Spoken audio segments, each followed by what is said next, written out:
time for yet another edition of the Blue White Breakdown, Penn Live's Penn State football podcast. I am Bob Flounders, joined by Greg Pickel as always. It is May 5th, Greg Pickel, as we take this a Wednesday. I'm already calling it Cinco de Muerto because it's just a quagmire in Harrisburg. I think a lot of people had some, I'm not saying it was me, some people had some outdoor drinking plans today. I think they've fallen by the wayside. But hey, we're despite that disappointment, Greg, we got a lot of Penn State news to get to. I don't think I've talked to you in a while. How are things going for you in the greater Middletown area? Well, Bob, we're trucking along here in the month of May. You know, it's amazing to think that spring practice is now over. The NFL draft is now over. And for Penn State, they really just have a month until, actually, it's less than a month now, until the dead period ends and recruiting visits can begin again. So James Franklin and his staff have plenty of work to do to keep lining those up, get ready for a bunch of camps in June, and really make sure they put themselves in position to grow the class of 2022 and beyond. Yeah, we're going to have a little bit of recruiting news. It's not good news, Penn State fans, at the end of this Penn State podcast, but it is interesting news, and you're going to want to hear that from Greg. But it's been a few days, but let's just start with the draft. Greg, it feels like, I don't know about you, but it feels like since Penn State had their pro day, I think it was March 25th up there, we didn't get to go, but we were able to participate in some Zooms, and we found out how people did. It feels like it's been one gigantic Micah Parsons victory lap since March 25th. He's been in the spotlight quite a bit. And we've done, obviously, Penn Live has done a lot on Micah Parsons. No one knows that better than you, but his NFL profile is even more heightened now, Greg, I would argue because of the team that took him. He is now going to quickly become kind of a national rookie this year. The Cowboys took him after trading with your Philadelphia Eagles. They traded back. They took him number 12 overall. Surprised some people, but he was part of a draft class of Penn State players. I want to say I think it was a half dozen. They had three go. They had two go in the first round, one go in the second round. And then I think they had three go back to back to back in the seventh round. I don't think I'm missing anyone, but I believe it was six players, Greg. Let's just start with Micah. We could get to the other guys in a little bit, but just your thoughts on what you've seen from him in the last month, and maybe what the future kind of holds for him. Not only that, I buried the lead, Greg. He got the key to the city of Harrisburg on Monday. You were there for that, but just kind of a very, very active 6-week span for Micah Parsons. Yeah, there's no question about it, Bob. Goes to Cleveland for the draft, spends some time in the green room, maybe a little bit longer than he and his family had anticipated, but I think most people who were following the pre-draft process knew that he kind of answered any questions that NFL teams had, both on and off the field, either with his pro day performance or during the interviews that happened before and after that event. So, Dallas, I think, wisely moves back from number 10. They could have had him at number 10, but they got some future draft things to work with and moved back 2 spots. Had to feel pretty good that Philadelphia, and I believe it was New York, were not going to take him. So, obviously we thought Denver at 9 could be a possibility for him. They go with Patrick Surtain, so they went defense. We were right about that. I didn't see Dallas coming, but you did. I think that was the one on our predictions post you had that I did not have. So credit to you as you look at this Dallas defense with Sean Lee retiring. It certainly can use the kind of player, and I don't think a lot of teams could, but it can use the kind of player that Micah Parsons is. And he's been a lifelong Cowboys fan, so that doesn't hurt. And, he went from Cleveland to Dallas to back here to Harrisburg, and I'm sure he'll be on his way to Dallas again sometime soon. But, yeah, it makes sense for both sides, no question. And it'll be interesting to watch him. And I think what will end up being a lot of 405 national TV games this year. Yeah, and I think we talked about it in a podcast. I think we just did a Micah Parsons podcast before the draft, and I think we hit it at it. Greg, he only played 2 years at Penn State, 2 years as a linebacker, was a defensive end at Harrisburg High School. I think he played that position as well at Central Dauphin. where he began his high school career. I always had the feeling, Greg, I don't know if you agree, but 2 years at Penn State brings their linebackers along very slowly, especially linebackers who are really just learning the position, which Micah was. Brent Pry is a big, big stickler for fundamentals, and they ask their linebackers to play a certain way. What I'm getting at, Greg, is everyone that had a problem with Micah going early in the draft because he was a quote-unquote off-the-ball linebacker, I'm not sure that in the NFL you're not going to see his skill set maybe utilized a little differently. I think Penn State probably had different plans for Micah had he played in 2020. He was just starting to figure it out as a blitzer and as a pass rusher. I mean, you saw it on full display when they played in the Cotton Bowl against Memphis. He was literally a whirling dervish in that game. Spent a good chunk of time in Memphis's backfield. Probably was one of the reasons why Penn State won the game. Greg, I just think that we haven't seen all of his skill set. I think Dallas thinks probably he could do some things that we didn't necessarily see at Penn State. So I think a lot went into that pick by Dallas at number 12. It's not just his size. It's not just his speed, but I think his overall athleticism and versatility. I would have to think you're going to see a little bit different Micah Parsons in the NFL. Yeah, Bob, I don't think there's any doubt about it. They're going to use him in all sorts of ways, and in ways that Penn State maybe didn't either feel comfortable using him in, or that they didn't feel like he was ready for after just 2 years of football. And who knows what we could have saw him do in year 3 with another offseason, with more time with Brent Pry, et cetera, et cetera. Yeah. So yeah, there's no question that some of the things we see in Dallas will be things that we probably would have seen at Penn State had there not been the shortened season, the opt-out, and so on and so forth. So looking forward to that. And, the fact that he wasn't Penn State's only first rounder, I think is worth noting too. Yeah. So Penn State had a player go at 12, and then very late in round 1, he began the draft. I'm just going to say it this way. He began the draft as Jason Oweh, Penn State's rush edge guy, first team all Big Ten pick. Athletic marvel, ran sub 4.4 at Pro Day. It did not take long after the Ravens drafted him. Jason said, "That's actually my middle name. My first name actually is," and I think I have this right because I read your story. You had the pronunciation in it the right way. Odafe, Oweh, I believe, is how you pronounce Jason's actual first and last name.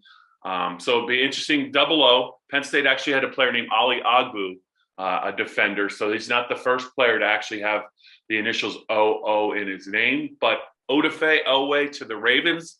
Correct me if I'm wrong, Greg. That's the correct pronunciation. How do you feel about that fit, Oweh to the Ravens? Yeah, it makes a lot of sense. We felt like somebody would fall in love with him potentially late in the first round or very early in the second round. It was probably always going to be one or the other, Bob. And for Jason, it ends up being the end of the first round with Baltimore. They don't think he's hit his ceiling yet or scratched really the surface of his potential, and that's hard to argue with. So it'll be fascinating to see how that coaching staff down there really puts him in position to succeed. This is a guy who, 5 years ago, I guess, started playing football. So, we can sit here and talk about the no sacks in 2020 and that maybe the production wasn't what everybody wanted it to be on the stat sheet. But this is also a guy who in 5 years really put a lot of tools together that other players have taken years to be able to get, in line and be able to do at a high level. So good for him. You're right. I think fans are going to have to get adjusted to his new name, or not new name, but the new name he wants to go by, his given first name, which he did not use at Penn State because he thought it would be too complicated for people to pronounce, which is unfortunate, but what he told reporters after he was picked. So, yeah, I think that's a logical landing spot for him, Bob, and he should be able to fit right in from day one down there. Becomes a teammate of Trace McSorley. Changes in the air. They drafted him. They announced this position as a linebacker, not as a defensive end. Don Martindale, Baltimore's defensive coordinator, very aggressive play caller. They move players all over their front seven. They blitz safeties. They blitz corners. They do a lot of things up front. And if anyone has the athleticism to play multiple positions in the front seven, it's probably Odafe Oweh. 6'4" or 6'5", almost 260 pounds, probably not done filling out. His body fat is ridiculously low. I mean, he's an incredible specimen. And I think that Baltimore sees a hybrid defender, no question about it, in him. And I think you will definitely see him become, if he stays healthy, a very disruptive defender sooner rather than later. He was the second Penn State player to go in round one. I know you know this, Greg. First time Penn State had multiple first round picks since the 2003 draft. That was my first NFL draft covering Penn State, the 2002. I'm just educating you. 2002 Penn State defense was very good. They had four guys, not two. They had four guys go in round one. Jimmy Kennedy, defensive tackle, Michael Haynes, rush end, Bryant Johnson, a wideout, and then very late in round one, Larry Johnson Jr., the son of the line coach Larry Johnson Sr., was the running back at Penn State who ran for 1,000 yards. Also went in round one in 2003. Hopefully this is a sign of things to come for James Franklin and his Penn State program, where it's a surprise if they don't have a player go in round one. We can delve into the 2022 draft later. We've already written something about potential guys that may go, but also Friday started the second round. By the way, are the rounds long enough for you to cover, Greg, Thursday night? I think they got to do something about that. You just can't have a 7-hour first round. I mean, it's just crazy.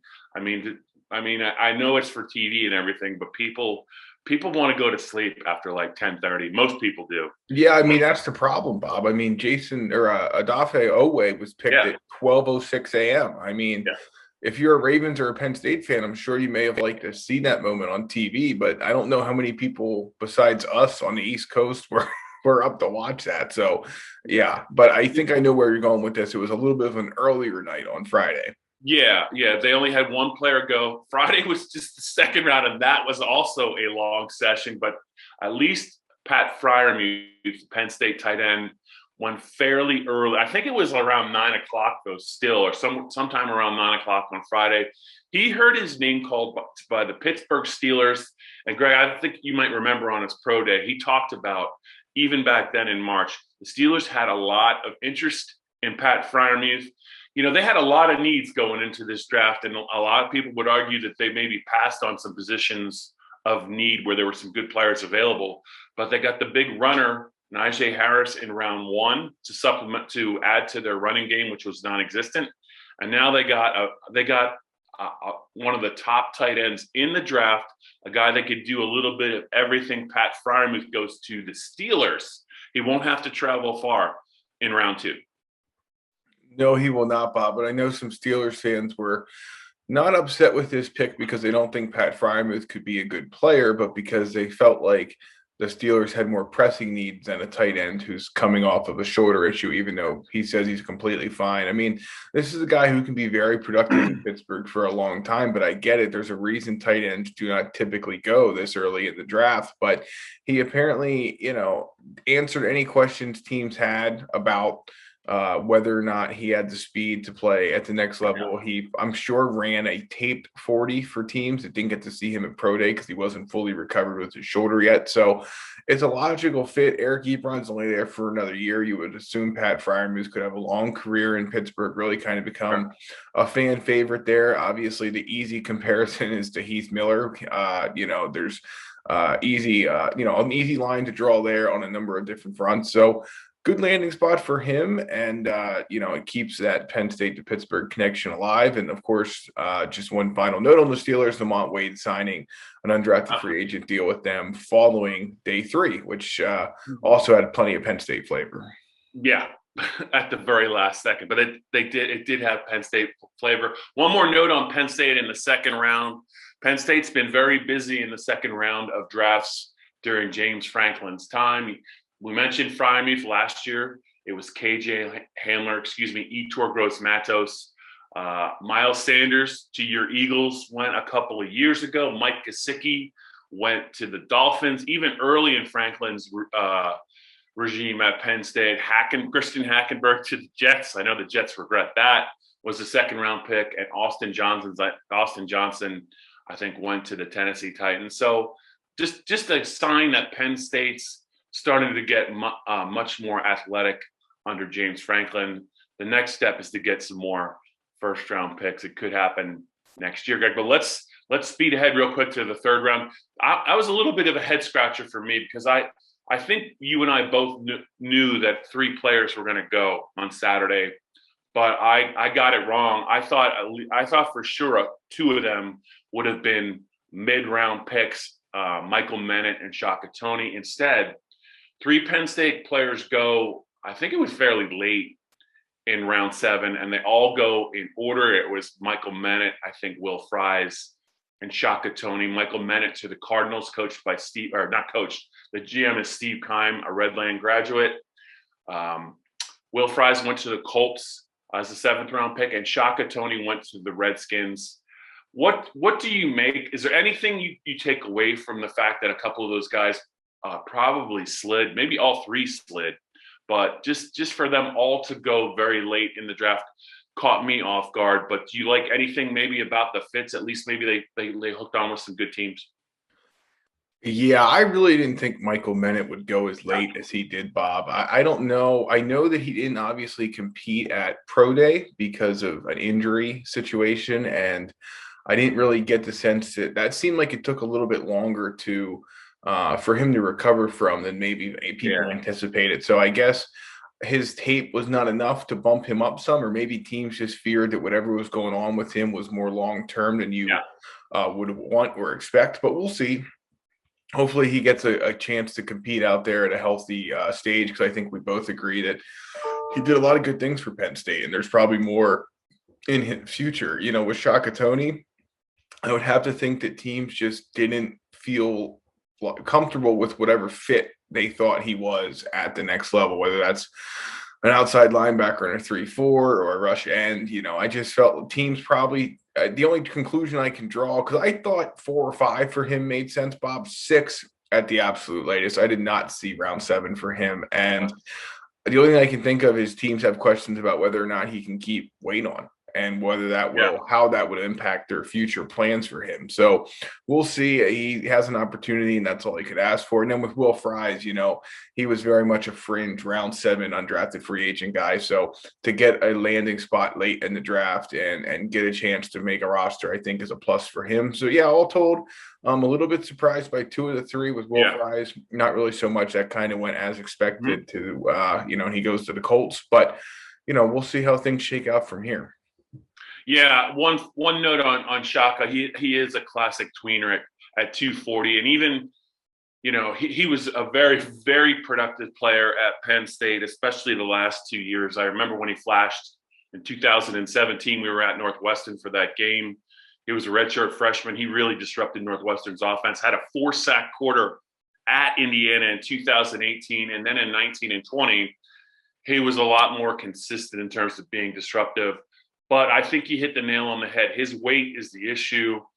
Greg, I remember, during his time at Penn State, the weights and the weights for spring would come out, and he would be all over the place. He could be as low as, in the 220s. He could be over 240 pounds, but you never really saw him consistently maybe at one weight. I think, Greg, if a team knew he would play at 245 pounds at the next level and his weight wouldn't vary, I think they would feel better about taking him. It's a big man's league when you're going to play the positions that he plays.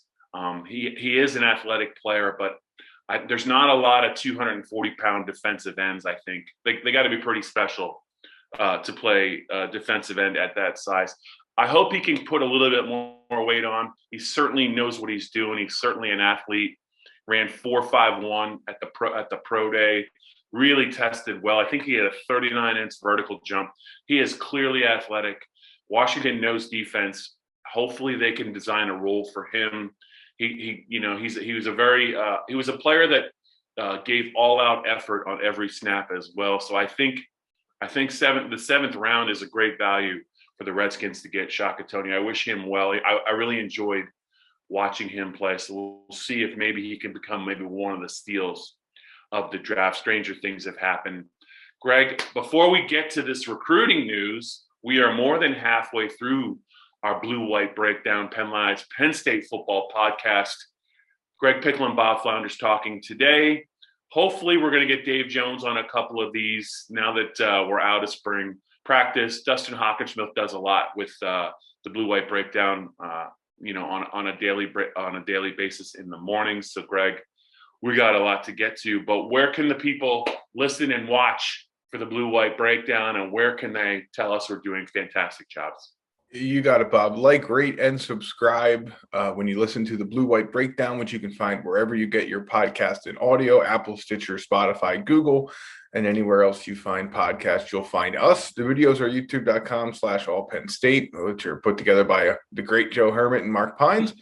And, you can like, rate, review, subscribe, do all that stuff while you're listening to the show. And, we'll be recruiting heavy, I would think, over the next couple of weeks. Yeah. And, that might be a good segue to how we'll close things out today. Yeah, and it's been a narrative that we're going to talk about a narrative real quick that's been with James Franklin since he took the job. He uttered the immortal words, "dominate the state," right at his very first press conference in January of 2014. You were just a little pup back then, but I believe you were there for it, obviously. But it has been a while since he uttered those words. There's been some good and bad with that, Greg. There's been times where he has been able to secure the services of the top player in Pennsylvania, but unfortunately, it hasn't been every year. And not compounding the problem is when they haven't secured the top player in the state of Pennsylvania, he's gone to a school that usually Penn State is competing against, whether it's Ohio State or another school. And it looks like that's going to be the case once again. Penn State was in it for one of the top players is it the 2022 class, Greg? Enai White, what class is he? He is the class of 2022, yep.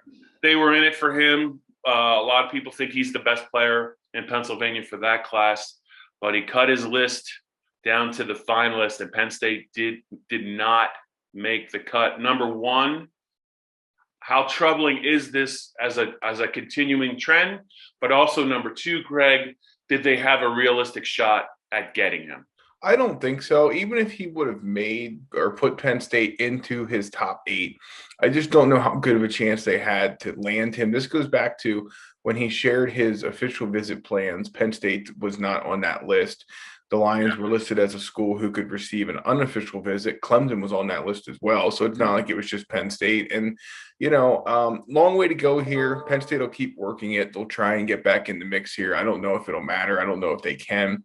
They've done well in PA so far. They have Anthony Ivy, they have Micah Flowers, they have Bo Perbola. So it's not, and Ken Talley as well from Philadelphia. So it's not the end of the world, but they just don't seem to have great inroads in Philadelphia when the top players in the state are from the Philadelphia area. I mean, you go back to last cycle, Kyle McCord and Marvin Harrison, two guys who were St. Joe's Prep standouts long ago, committed to Ohio State before they ended up there.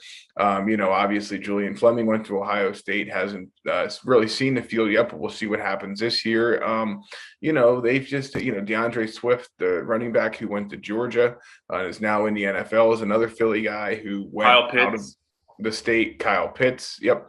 They did get John Reed, Shakatoni, obviously some other guys. So it's not like they've totally struck out down there, but it just seems like there's a lot of, I think the biggest problem Penn State faces with some of the top players in Philadelphia is that there's a lot of examples of guys leaving Philadelphia and Pennsylvania. Christian Ballmore, now the latest example, the defensive tackle who was really good at Alabama and now is a pro. There's guys that leave here and go elsewhere and thrive and succeed and show that you don't necessarily have to stay in state to really make it to the next level. So that's something Penn State will have to keep fighting for, but they'll keep fighting for Enai White too, and we'll see if they can convince him to maybe come back to campus and reconsider things. Yep. One final Blue-White Breakdown note. How is Lola the Golden Retriever doing in the rain? I haven't asked about her in a while. Everything good with Lola? Yeah, she's a little bit not content with the length of this podcast and is ready to go explore. But other than that, all is well.